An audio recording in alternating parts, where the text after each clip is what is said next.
காணாமல் போன 5 வயது சிறுமி சாய் தீப்தி பக்கத்து வீட்டு கிணற்றில் சடலமாக கண்டெடுக்கப்பட்ட சம்பவத்தில் அவரது தாய் மாமனின் மனைவி சபரிகா பொறாமை காரணமாக கொலை செய்தது போலீஸ் விசாரணையில் அம்பலமாகி இருக்கிறது. இது தொடர்பான கூடுதல் விவரங்களோடு இணைகிறார் எமது செய்தியாளர் பிரபுராவ். வணக்கம் பிரபுராவ், உங்களிடம் இருக்கும் தகவல்களை சொல்லுங்க.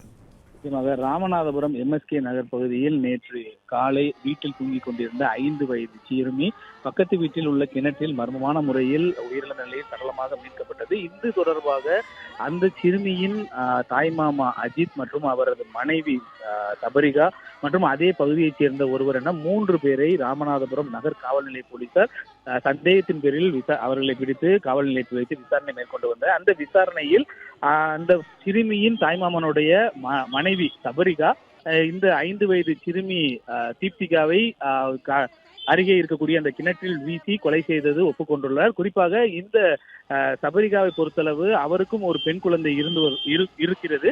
இருப்பினும் இந்த இரட்டையர் அந்த உயிரிழந்த அந்த சிறுமியை தாத்தா பாட்டி அதிக அளவு அவர்கள் மீது பாசம் வைப்பதாகவும் அவர்களுக்கு கூலி கொடுப்பதால் ஒரு பொறாமையில் இந்த சிறுமியை கிணற்றில் போட்டு கொலை செய்ததாக போலீஸ் விசாரணையில் ஒப்புக்கொண்டதாக தகவல் வெளியாகிறது.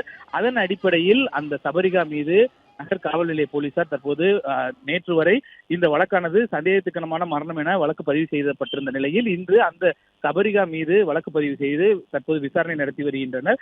மேலும் அவருடன் வேறு யாரும் இணைந்து இந்த செயலில் ஈடுபட்டார்களா என்ற கோணத்திலும் தொடர்ந்து போலீசார் விசாரித்து வருகின்றனர்.